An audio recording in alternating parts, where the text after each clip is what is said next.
សួស្តីបងប្អូនអរគ្នាថ្ងៃនេះខ្ញុំមានវីដេអូថ្មីមួយដែលវាប្លែកមែនទែនយើងដឹងអត់ថាយើងចូលទៅក្នុង Google គឺយើងអាចត្រឡប់ទៅអតីតកាលបានមានន័យថាយើងអាចស្វែងរករូបភាពឬទិដ្ឋភាពណាមួយនៅពេលអតីតកាលដែលយើងអាចប្រើមើលតាមរយៈ Google Map បានប៉ុន្តែយើងមិនមែនមើលទៅលើកម្មវិធី Google Map ទេគឺកម្មវិធីមួយទៀតដែលជាកម្មវិធី Google Earth អញ្ចឹងយើងចង់ដឹងយើងចូលទៅមើលអ្នកគ្នាដែលយើង download កម្មវិធីមួយដែលមានឈ្មោះថា Google Earth យើងវាយពាក្យ Google មក Google Earth អញ្ចឹងចុចមកនៅលើគេនេះអញ្ចឹងយើងឃើញហើយខ្ញុំ download ហើយបងប្អូនអាច download មកចុចចូលដូចខ្ញុំទៅមកអញ្ចឹងបើបងប្អូនអត់ទាន់ sign in អាច sign in មក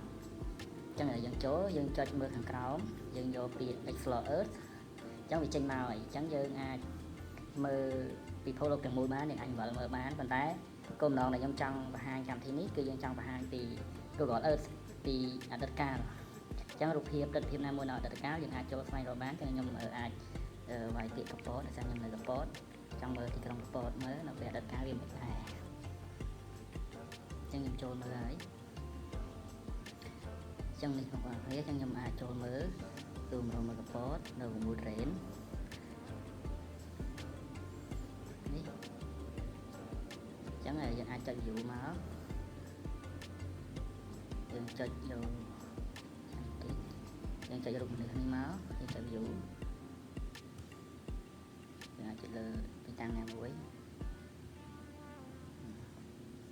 ចឹងចុច view ផ្លូវចេះមកប៉ុន្តែយើងចុចយកពាក្យ see more អានេះពេលបច្ចុប្បន្នអាប់ដេតដល់ក្នុងឆ្នាំ2023អញ្ចឹងយើងចុចយកពាក្យ see more នេះមក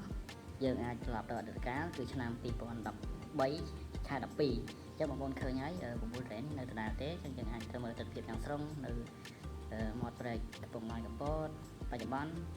វាមានសេះសមុទ្រហើយតែឥឡូវយើងត្រឡប់ទៅមើលអតីតកាលថាពីមុនមិនទាន់មានសេះសមុទ្រយើងមានអីខ្លះនេះខ្ញុំមកដល់ស្ពានចាស់ស្ពានឥណ្ឌានៅហើយ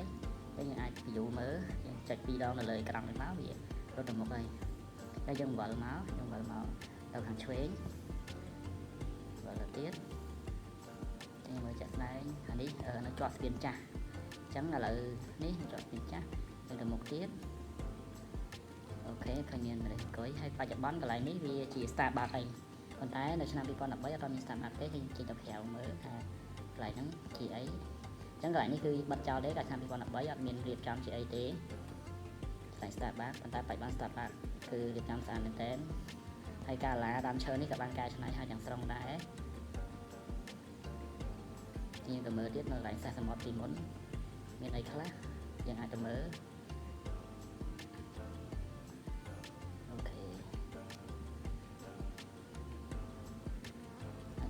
នេះទៅដល់សេះសមុទ្រហើយទៀតចឹងបងប្អូនទាំងគ្នាចំណុចនេះចំណុចកែងជ្រុងនេះគឺជាសេះសមុទ្រប៉ុន្តែបច្ចុប្បន្នប៉ុន្តែពីមុនអត់មានសេះសមុទ្រទេគឺវាលហេវចឹងបងប្អូនអាចមើលបានចឹងបងប្អូនទាំងអស់គ្នាអាចស្វែងរកបានដូចខ្ញុំចឹងអាចចូលតាម Google Earth ហើយចូលពី Explore ហើយចុច view រូបនៅក្នុងរូបភាពមកយើងចុចមករកឆ្នាំ2013បើសិនជាយើងប្រើនៅក្នុងកុំព្យូទ័រយើងអាច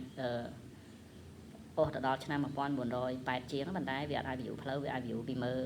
ពីលើផលបានអញ្ចឹងបងប្អូនអាចសាកល្បងទាំងអស់គ្នាអញ្ចឹងវីដេអូរបស់ខ្ញុំមានតែប៉ុណ្្នឹងទេអញ្ចឹងអរគុណកុំភ្លេច subscribe ឆានែលខ្ញុំផង